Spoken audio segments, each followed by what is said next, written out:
Welcome to the Heartcentered Life podcast.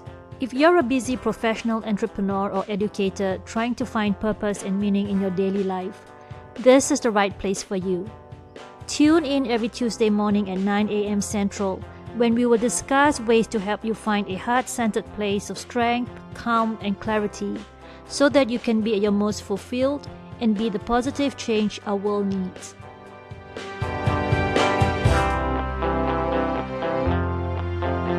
Hello everyone, and welcome to episode 1, The Value of a Heart-Centered Life.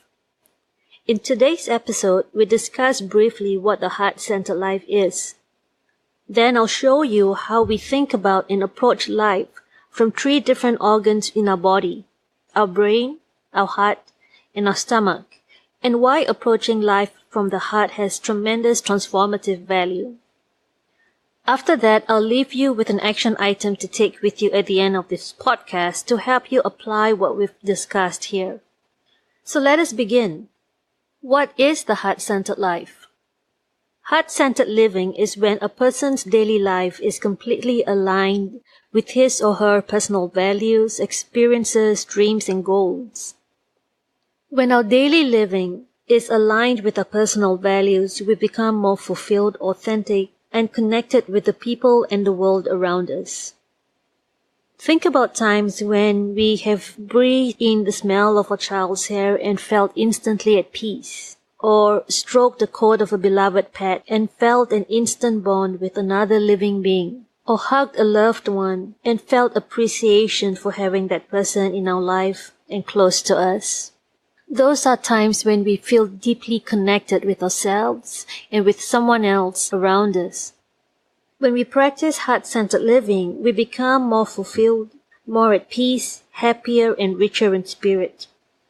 And I truly believe that from this place, we can make profound changes in the world around us as we become happier people and better leaders. Because when we are truly fulfilled and at peace with ourselves and with the world around us, we become beacons of peace, lighthouses in the dark seas, and true inspiration for others. There are many ways to bring ourselves to heart-centeredness. Through meditation, mindfulness, connecting with others, and creativity. These are some of the best and most effective ways to come to a heart-centered place. And there is a lot to unpack there, and I will save that for another day. What I had wanted to talk about in today's podcast is actually the value of living a heart-centered life. To really understand the value of living a heart-centered life, we need to begin with an understanding about the biology and psychology of the brain. The human brain is one of the most complex organs in the human body that serves as the center of our nervous system. It only weighs 3 pounds, but it is made up of more than 100 billion nerves that communicate in trillions of connections called synapses. Besides regulating basic biological functions to keep the human body alive, such as breathing air, digesting food, circulating blood, the human brain is also responsible for cognitive and intellectual functions, including judgment, reasoning, problem-solving, and learning. It also allows us to have memories and feelings, which makes us essentially human. But the reality is that when we talk about the heart-centered life, we need to be aware that our cephalic or our head brain is often subject to biases and oversimplistic ways of thinking, called heuristics. Psychologist and cognitive scientist Daniel Kahneman and Amos Tversky are famous for documenting systematic and predictable biases in human judgment, and their work illustrates how the cephalic brain alone makes erroneous judgments. One of my favorite books of all time is Thinking Fast and Slow, which summarizes decades of research conducted by Kahneman in collaboration with Tversky. I've included the Amazon link to the book in my show notes below. The point I wanted to make here is that our intellectual brain makes predictable errors as we think about life and as we approach life. Think about how you often react to stimuli or people without even realizing why you are reacting that way.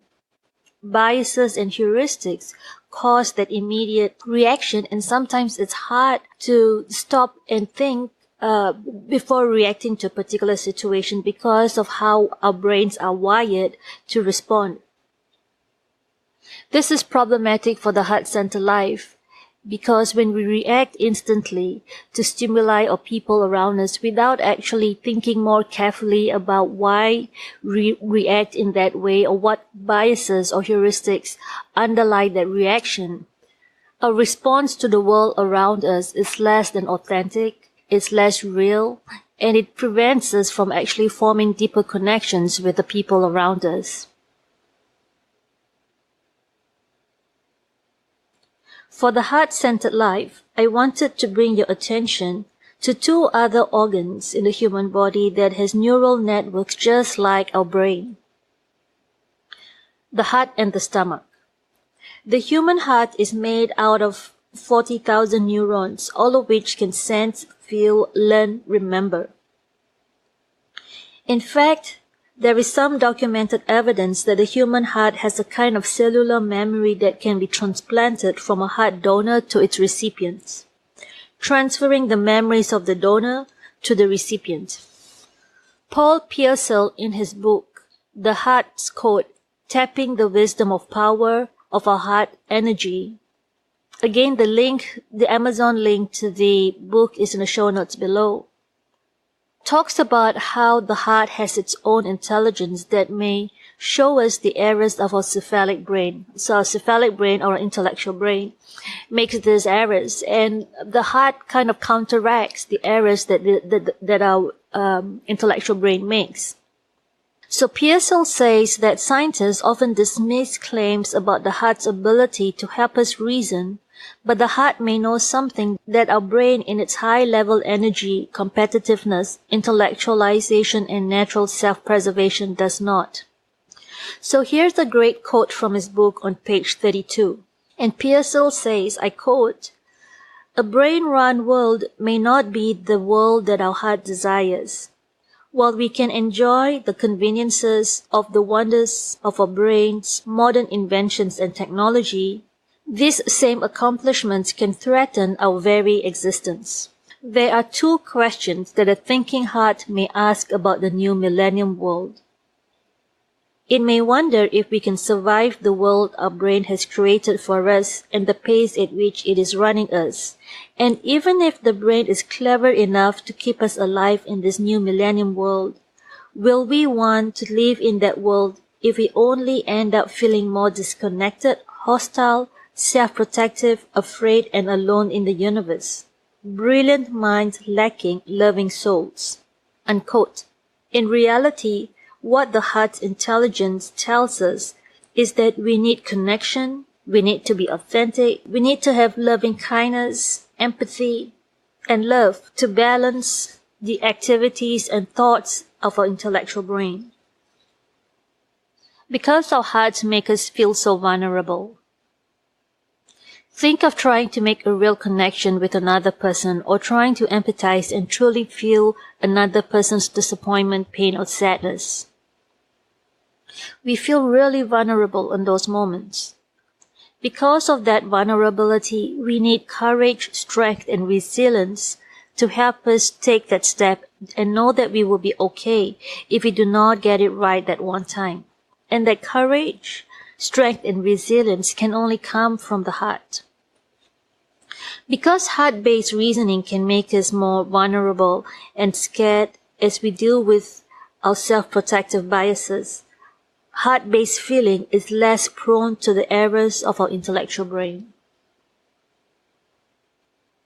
The third and the final organ in the human body comes into the big picture of the heart-centered life, because that is the organ that is capable of influencing our actions and our thoughts, that sometimes produces less than desirable results in our world.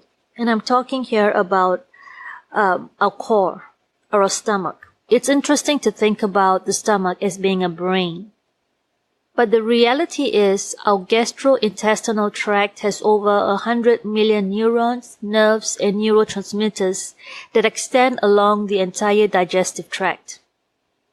These neurons and neurotransmitters are the same as that found in our central nervous system, that some medical experts call our gut the enteric brain. Columbia University's neurobiologist and professor of pathology and cell biology, Michael Gershon, is famous for his book, The Second Brain, a groundbreaking new understanding of nervous disorders of the stomach and intestine, explains how the gut works independently of the cephalic brain. On page 17, Gershon says,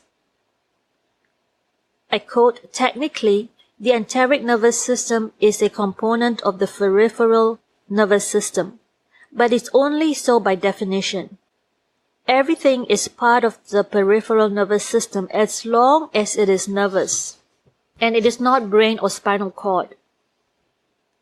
In contrast to the remainder of the peripheral nervous system, however, the enteric nervous system does not necessarily follow commands it receives from the brain or spinal cord, nor does it inevitably send information it receives back to them. The enteric nervous system can, when it chooses, process data its sensory receptors pick up all by themselves. And it can act on the basis of this data to activate a set of effectors that it alone controls. The enteric nervous system is thus not a slave of the brain, but a contrarian, independent spirit in the nervous organization of the body. It is a rebel, the only element of the peripheral nervous system that can elect not to do the bidding of the brain or spinal cord. The other brain in our guts produces an entire spectrum of feelings from fullness to anxiety and gives the feeling of nervousness we call butterflies in the stomach, and the courage to pursue a course of action, which we know as having the guts to do something.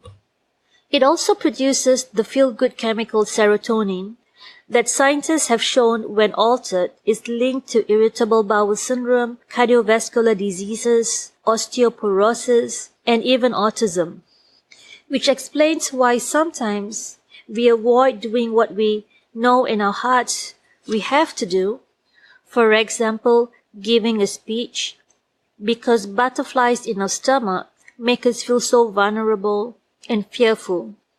So what the science suggests is that there are 3 organs in the human body that are capable of independent thinking and emotions: the brain, the heart, and the stomach. And as all these 3 organs are capable of thinking, they are called the 3 brains: the cephalic brain, which is the head brain, the cardio brain, which is the heart brain, and the enteric brain, which is the gut or the stomach brain. And to think effectively, we have to use all 3 brains together. So how does this information apply to you and the heart-centered life? So if you're listening to this podcast, you are probably a really busy professional, entrepreneur, or an educator with a whole lot of things to do on your plate. But you also want to make a difference in the world, but you are also at the same time feeling overwhelmed, stressed, and unfulfilled. I understand that feeling where you show up for work day after day, week after week, to perform your professional responsibilities and obligations and what you need to do, and then go home tired at the end of the day. For me, I studied law because I believed that I could make a difference in the world as a lawyer, and became a law professor because I believed that what someone with a JSD, or that's a PhD in law, was meant to do is to teach younger generations of lawyers. I do love my teaching job and doing research and scholarship, but I wasn't as fulfilled as I thought I would be, and I wasn't really making a difference in the world as I had wanted to when I started law school as a law student. I was often bogged down with professional responsibilities. I felt tired all the time, drained, dispassionate, and worst of all, unfulfilled. I felt like I wasn't moving forward personally in the right direction, and thought that if I put more effort into my professional life, I would feel more fulfilled personally. But I was wrong. As I grew professionally, I felt myself being more unfulfilled personally, and because I felt like I wasn't growing personally, I didn't think I had much to contribute professionally. I wasn't making the impact I had dreamed of making in the world when I was a law student.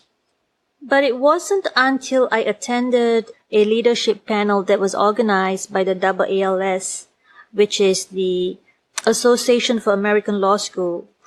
They had an annual conference in New Orleans in January 2019, and I attended a panel that was specifically on leadership and law schools. And it wasn't until I attended that panel that things got clear for me. As I listened to the panelists then talk about the need to teach effective leadership in American law schools, I realized that the reason I felt like I wasn't making an impact on the world around me was because I was not an effective leader, even though I was in a position of leadership and was taking on leadership responsibilities.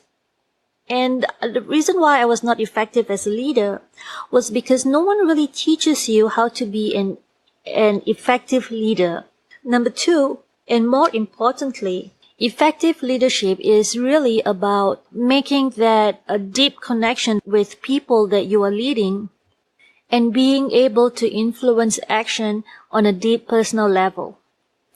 No one really teaches that in law school, and no one really taught me that being an effective leader meant being authentic and being real with the people that you're leading.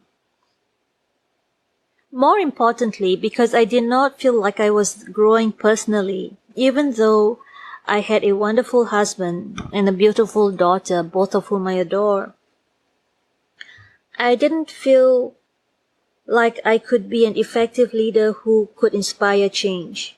At least not the change I had hoped as a law student. So I spent a lot of time thinking about the qualities that would make a good leader, someone who makes a real impact on the world by inspiring change in other people. And after looking at a lot of literature on leadership, I came to the conclusion that the best, most effective and beloved leaders in the world are not necessarily people who hold positions of power, but really people who lead from a grounded, authentic, and as a result, very powerful place that is rooted in a truly fulfilled personal life. A life that is so abundant that the person who lives it is able to draw from a deep reservoir of experiences, personal stories, lessons learned, and wisdom to then inspire and change the world around them. Really good, effective, inspiring leaders have lives that are personally fulfilling, abundant, and centered, and more specifically heart-centered, as opposed to head-brain-centered or stomach-enteric brain-centered. The heart-centered life is of tremendous transformative value in this day and age because we live in a stressful world that can only be counteracted by true empathy, connection, and wisdom. We are constantly connected to people and diverse pieces of information and news because of our devices. Yet there has never been a time in history when we are so disconnected from reality, healthy living, nature, and from each other. We are getting more and more isolated as individuals and disconnected as human beings in the face of mass urbanization, globalization, social media, and information technology. Number two, we try to do too much. Have a successful career, successful relationship or marriage, travel the world, be creative, be physically active and fit. And sometimes we find it really hard to just do nothing and to sit and appreciate what's around us, nature, our thoughts, our lives. And I say this because I know this firsthand. And number three, we have poor stress management techniques and cope by increasing caffeine, alcohol, and nicotine intake, sleeping less to do more, self-medicating, and overeating or eating unhealthily. And the truth is we cannot intellectualize our stress away with our cephalic or our intellectual brain. We often have to work through our emotions that are connected to a stressful event to grow from it. Otherwise, we become defensive, isolated, and lonely because we've not dealt with the underlying emotional issues that actually need to be healed. Neither can we rely on our gut or our enteric brain to deal with fear and stress that we feel as knots in our stomach. To deal with stress effectively, live a personally fulfilled life, and be inspiring leaders, we really need to align our daily living with our personal values, which is our reason for believing and doing what we do. And those personal values really belong to the heart. They are defined, nurtured, and grown in the heart either by creativity, resting more, meditating, forming deeper connections with others, and talking through our emotions with them, or through physical exercises. The only way to live a fulfilled life is through the heart. All that we think in our cephalic brain and all that we feel in our enteric brain should be aligned with what we know deep in our hearts. And remember, the heart doesn't make errors and doesn't lie. So at the start of this podcast, I promised that I will leave you with an action item that would help you apply the discussion in this podcast in a practical way. And I had wanted you to think about a stressor in your life right now and how you're dealing with it. And it can be anything. It can be a coworker that you're not getting along with, or it could be the feeling of overwhelmment at work or in the house. It can be a relationship difficulty. It can be whatever that's stressing you out right now or recently, and how you dealt with it. If the stress is not resolving itself, it may be because you're overthinking it or allowing it to paralyze you with fear. So in the show notes below, I have 10 simple tips that will help you manage and reduce your stress level and help you connect with your heart and transform your life from the inside out. I encourage you to download that PDF, work through the suggestions that I have there to give you ideas of how to deal with stress in a more positive and heart-centered way. So that's all for today. I hope you've enjoyed this episode and stay tuned for next week's episode. Quick tips to center yourself before a big event if you're feeling those butterflies in your stomach. Thank you for joining me this week on the Heart-Centered Life. I hope you've enjoyed this episode and took away great tools to move you into a heart-centered place of calm, strength, and clarity. Make sure to visit my website, www.alinaboyd.com, where you can subscribe to the show on iTunes, Spotify, Amazon Alexa, and Google Play, or via RSS feed so you'll never miss a show. If you found value in the show, I'd appreciate a rating on iTunes, or simply tell a friend about the show so that he or she has access to great tools on living a heart-centered life. Be sure to tune in next week for our next episode. Until then, this is Alina Boyd, signing off.